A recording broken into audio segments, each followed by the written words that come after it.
Nitekana umunezero ntangere vyo gusubira kubana namwe mwe banywanyi bakunzi bacu mubandanya mudukurikirana muherereye irya nino mu makuru mwese mudukurikirana muherereye ku mugabane w'abanyamerika bari irya nino ku mugabane w'abanyaburaya ku mugabane wa Aziya mudukurikirana muherereye ku mugabane wa Afurika muri Zambia, Kenya, Uganda, Mozambique, Afrique du Sud muri mu bihugu vy'ibibanyi ubuseruko n'ubumanuko muri Tanzania, uburengero muri Congo, mu buraruko mu Rwanda, abari ngaha mu gihugu cacu c'u Burundi, intara, amakomine, imitumba, ubucimbira, imisozi bigiye bitandukanye bivanye naho buri umwe wese adukurikirana aherereye. Mwese ndabahaye kaze. Amakuru yacu kugira ngo uze urayaronka wafyonda subscribe niba ukoresha ururimi rw'icongereza canke niba ukoresha ururimi rw'igifaransa ugafyonda sabone, hama ugaca uja ngaha iburyo ugafyonda no kwa kano kare kameze nk'agakengeri. Amakuru, ibiganiro dutohoza umwanya ku mwanya bizoja bigushikira aho uzoba uherereye hose kw'isi. Amakuru yacu reka tuyatangurire kuri iyi nkuru iriko irakwiragirana. Muragabe ntimuze mwibwe n'abasuma. Abasuma bariko barabesha ko umukuru w'igihugu Evariste Ndayishimiye atanze ingabire y'amafaranga angana n'ibihumbi 100 vy'amafaranga y'amarundi, hama bakurungikira ubutumwa. Ubwo butumwa bakurungikira bagaca bagusaba gufyonda gukanda ibiharuro. Ivyo biharuro iyo uhejeje kubifyonda baca bakwiba nyene. Ubwo usanga amafaranga warubitse ku makonte yanyu ya za Remikashi na za Remiteri baciye bayajana. Ubu rero bukaba ari ubutumwa bwo kugabisha aho muri hose ngaha mu Burundi canke muri hanze y'igihugu cacu Burundi. Abo ni umugwi w'abasuma bariko bariba ku ruyeri bifashishije nyine ubuhinga bwa none. Tuvuye kuri iyo nkuru reka tuje mu gisata c'ubutunzi. Uyu niyo nzima ariko arasaba ko ikigega, aravuga ko ikigega ca leta muri kino gihe kirera ata butunzi burimwo. Arasaba ko leta itosubira gusohora amafaranga ku bintu bitihutirwa, ko amafaranga agomba kuza arasohoka aja mu bintu vyankenerwa vyihutirwa muri kino gihe. Gutegereza yuko hasubirwamwo bije nshasha, ibije y'umwaka uza. Ni mu gihe Evariste Ndayishimiye yaraye atangaje ko na bije nshasha bane bijetere y'ubuhinga bwa none digital budgetere, ngo abategetsi bakorana muri ntare rushatsi no mu bisata bigiye bitandukanye ngo batazokwama bemera iryo tunganwa rya digital budget.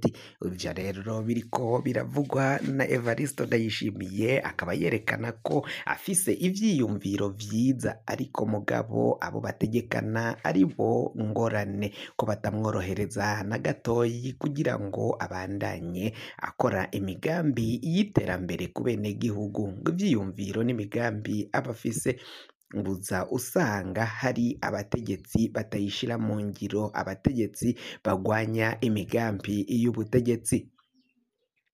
Naho ariko Evariste Ndayishimiye we ashikiriza ivyo, hari abamwagiriza ko Evariste Ndayishimiye afise imigambi yo kwibiramwo itunga ry'igihugu. We yadukanye umugambi w'amavoka mu gihugu c'u Burundi, washowemwo canke wagiye ko amamiliyaridi n'amamiliyaridi y'amafaranga y'amarundi. Ngo none ayo mavoka bavuze ko ariyo azotuma umwimbu urungikwa hanze uduga gusumba, hama bagaronka amafaranga y'amanyamahanga bajana ku masoko mpuzamakungu hoba kurangura ibitoro. None ayo mafaranga y'amamiliyaridi n'amamiliyaridi nyine yashowe yoba yaragiye he? Ivyo nivyo bamwe bariko baribaza ko umukuru w'igihugu rwari uruyeri rwo kugira ngo abone aho asohorera amafaranga,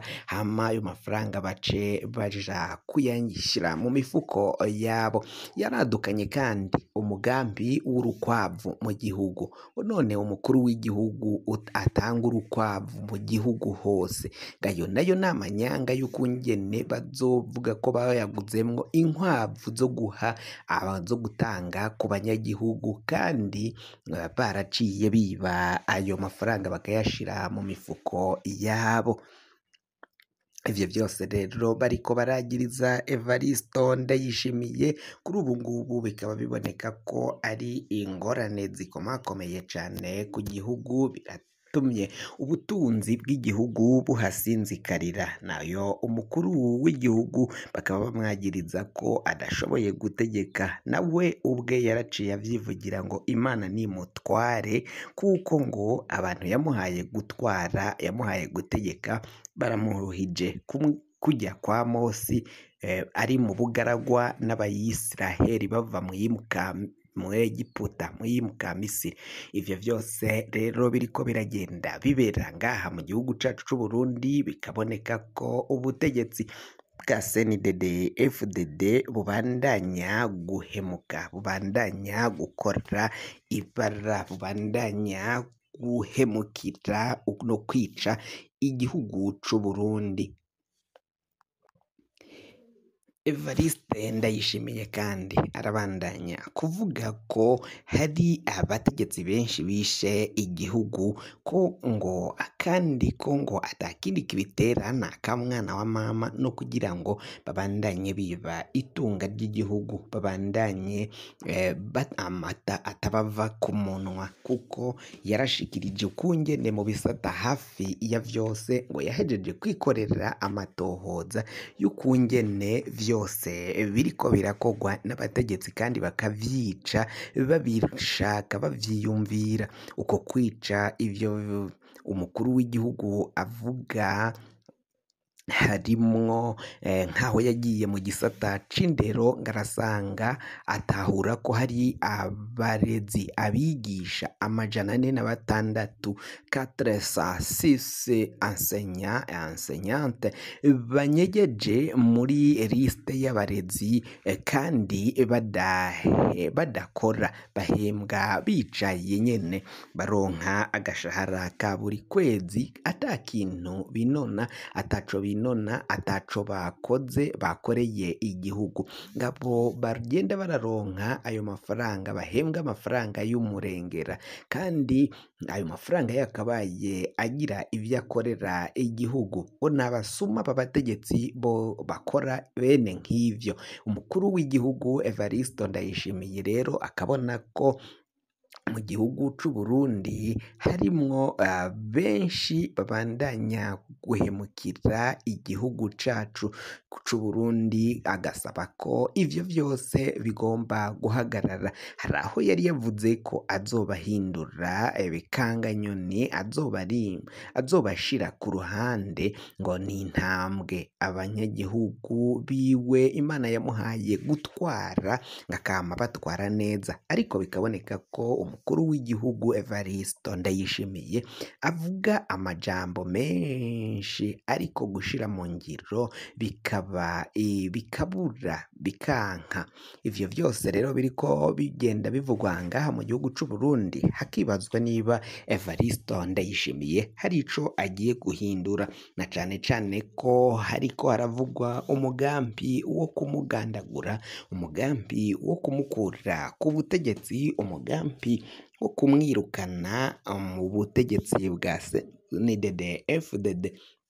Nabo ngo bamurambiwe, abo bamurambiwe bamwe bakaba bavuga ko ari abasuma bashaka kwiba igihugu, bashaka kwegezayo Evaristo Ndayishimiye, biboneka ko yabakangara ntibabandanye basahura itunga ry'igihugu. Ngo barabona ko rero Evaristo Ndayishimiye ababangamiye, baripfuza kumwigiza ku ruhande, kumwigizayo, kugira ngo babandanye biba banyonya itunga ry'igihugu nk'uko biriko biragenda bivugwa. Akagwi k'abajenero kakaba kavugwa imbere cane, naho akagwi k'abagize inama y'inararibonye nabo bo muri CNDD FDD nabo ntibasigaye, barimwo nyine n'abandi bategetsi bagiye batandukanye bava muri uyu mugambwe wa CNDD FDD.